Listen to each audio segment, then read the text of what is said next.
É difícil fixar apenas um fator para explicar por qual motivo teve início a ditadura militar no Brasil. Podemos, no entanto, falar de uma série de fatores. Entre estes, destaca-se a situação econômica do país. Diversos governantes se sucederam no poder, como Dutra, Getúlio e Juscelino, sem que o problema econômico fosse resolvido. E pior, ele foi apenas agravado ao longo do tempo. O conturbado governo de Jânio Quadros também contribuiu para chegarmos ao golpe, pois a sua aproximação com o bloco comunista não era muito bem vista internamente, em especial pelos setores mais conservadores, como os industriais e latifundiário, nem mesmo externamente. Não podemos esquecer que os anos 1960 são o auge da Guerra Fria e os Estados Unidos não poderiam permitir mais uma nação comunista na América. O governo do João Goulart, que assumiu após a renúncia de Jânio, foi apenas um estopim para tudo isso. Sua tradição de antigo líder sindical, assim como a sua história como ministro do Trabalho de Vargas, contribuíram para lhe criar uma imagem de um líder comunista. As famosas reformas de base, tão polêmicas à época, foram apenas a faísca que faltava para começar o incêndio. O golpe militar ocorreu dias após o anúncio do presidente quanto às tais reformas. Eu trabalhava na alfaiataria militar, né? E de repente chegou lá a notícia que estava começando a revolução, né? Aí o comandante lá mandou o pessoal aprontar, falando que tinha de apresentar lá na subsistência, porque a alfaiataria militar pertencia à subsistência, né, naquela época. E o pessoal ficou aprontando, e aqueles mais entusiasmados que falou, vai começar a guerra e eu quero lutar e tudo, né? Esses apontaram mais depressa e desceram para o pátio lá, e o comandante mandou uns 50 mais ou menos entrar no caminhão e descer. E o resto ficaram apontando lá, né? E nós continuamos apontando para mais dois caminhões, né? E na hora que nós descemos, aquele primeiro caminhão que tinha chegado já não estava lá mais. Tinha abastecido tudo e já saiu para ir para a divisa de Minas Gerais. Foram, né, de defender as divisas de Minas. Nós ficamos de prontidão, mas não precisou da gente não. Mas aqui a turma do primeiro caminhão foram, né? E só voltaram depois quando teve a notícia que tinha acabado. Mas mesmo assim, alguns ainda ficaram lá para resguardar, porque às vezes falou que acabou e tal, e eles vinham embora, e de repente dava um retrocesso no negócio lá, né? E ia precisar deles estar lá para defender, né? Quando nós voltamos a trabalhar de alfaiate, aqueles que estavam lá na divisa, começou a chegar notícia, né, da baixa no soldado, num tal assim, né, dava o nome do soldado, e era cabo, sargento, toda hora estava chegando baixa de gente que estava dando, porque muita gente falou que na Revolução não morreu ninguém, aquela coisa, né? Mas morreu foi muita gente. A gente estava vendo que estava assim, morrendo gente nessa situação, porque chegava os pedidos de baixa deles, para eles não ter que fazer uniforme para eles nunca mais, né?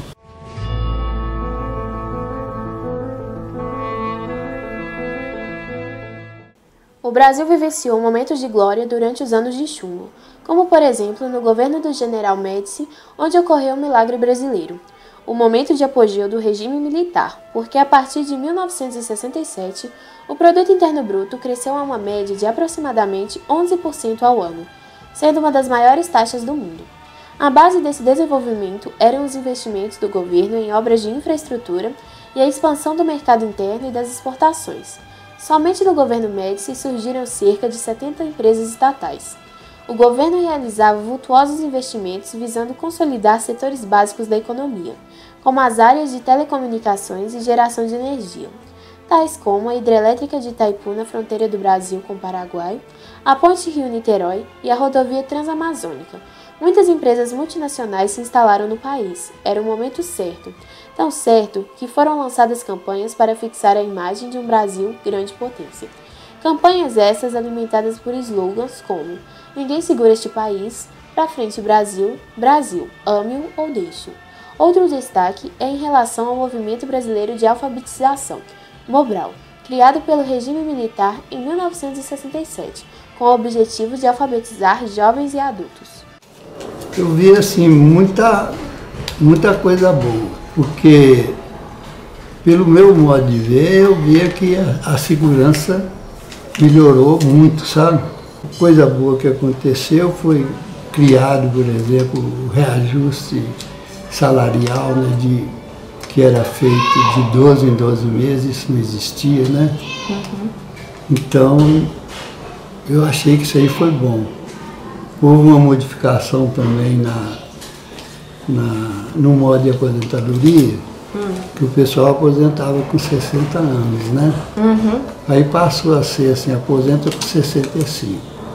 Bom, mas e aí como que ia ficar aqueles que já estavam quase na hora de aposentar, né? Então ficou assim, de acordo com a época em que saiu essa lei, se a pessoa ainda estava faltando 4 anos para inteirar os 60 para aposentar, esses 4 anos que ele ia trabalhar, para poder aposentar, era contado em dobro. Ele trabalhava 1 ano, sabe? Então tem essa lei, né? Até hoje, que foi feita pelo Castelo Branco, sabe? Então esse aí também achei que foi uma coisa boa que eles fizeram, né? Atualmente, durante o governo Dilma, vemos brasileiros se manifestando a favor da volta da ditadura militar, como por exemplo Oswaldo Mendonça no discurso a seguir. Sou a favor da volta da ditadura militar, até porque a maioria das pessoas no Brasil não dão valor para a liberdade de expressão, jogam seus votos fora como se fosse lixo, e depois ainda reclamam da corrupção. A maioria dos jovens de hoje só querem saber de curtição, não tem compromisso com a nação.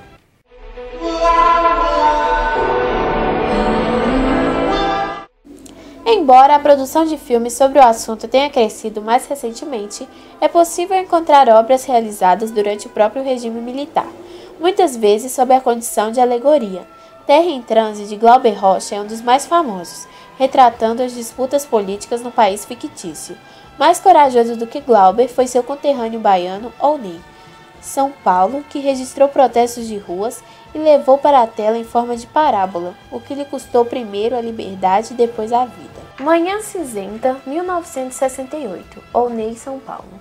Em plena vigência do AI-5, o cineasta militante Ouney São Paulo dirigiu este filme, que se passa numa fictícia ditadura latino-americana, onde um casal que participa de uma passeata é preso, torturado e interrogado por um robô, antecipando o que aconteceria com o próprio diretor. A ditadura tirou o filme de circulação, mas uma cópia sobreviveu para mostrar a coragem de Ouney São Paulo, que morreu depois de várias sessões de tortura em 1978. Temos outros filmes como Pra Frente Brasil, 1982, Roberto Farias, Cabra Marcado para Morrer, 1984, Eduardo Coutinho, Hoje, 2011, Tata Amaral, Tatuagem, 2013, Hilton Lacerda. Selva de Pedra, abril de 1972 a janeiro de 1973. Mais uma novela das 8, escrita por Janete Claire, tratava da reencarnação, intolerância e preconceito, temas polêmicos para a realidade da época. A produção também sofreu modificações.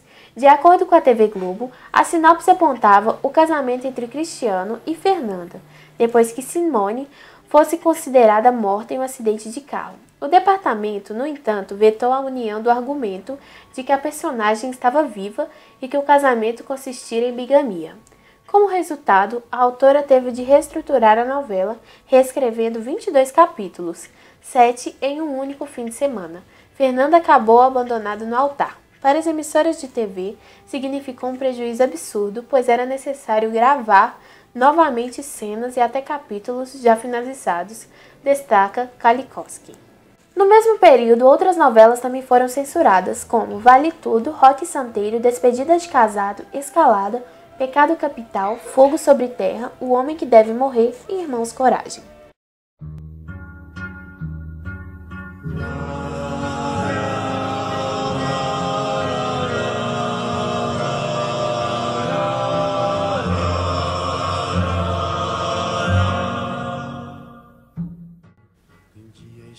Roda Viva, de Chico Buarque, está associada à morte. A roda ceifa arranca aquilo que ainda está em desenvolvimento, como nas passagens: a gente estancou de repente e a gente parou de repente. É expressivo o uso de estancar, remetendo ao sangue. Crítica à liberdade e à tortura. A composição é cortada por dois momentos. Uma retrata o desejo de ser o sujeito da própria história, o ir contra a corrente. O outro momento expressa a ação abortiva exercida pela roda viva, que tem o efeito de um desnorteio, uma situação absurda fora do esquadro. Do meu coração, a gente vai contra a corrente, até não poder resistir na volta. Vence na Vida Quem Diz Sim, música de Chico Buarque, foi gravada numa versão instrumental, pois a letra foi completamente censurada. A música é toda um protesto. O dizer sim é dizer sim à ditadura. Coisas como "se te dão um soco" são referências às torturas, que só terão fim se você dizer sim e aceitar o que lhe for imposto. Se te dói o corpo, Diz que sim. torcem mais um. A música O Que Foi Feito Devera, de Milton Nascimento, Márcio Borges e Fernando, apresenta uma reflexão sobre o que havia sido feito de verdade nos últimos anos. Era o ano de 1978, um momento de indefinição política no país. Estávamos em processo de redemocratização, aos trancos e barrancos. A voz dos jovens que sonhavam com um país livre da ditadura voltava a ser ouvida. Era o prenúncio do fim da ditadura. Portanto, havia muito o que refletir. No Brasil, a ditadura caminhava para o fim com a extinção do AI-5 pelo governo de Ernesto Geisel. Seguindo a promessa de uma transição lenta e gradual, o ato que simbolizou os tempos difíceis da ditadura saiu de cena na virada de 78 para 79. Mais vale o que será. Mais vale o que será. E o que foi feito é preciso. Quer ter voz ativa, o nosso destino mandar. Mas eis que chega a roda viva e carrega o destino pra lá. Roda mundo, roda gigante, roda moinho, roda peão. O tempo rodou num instante, mas volta.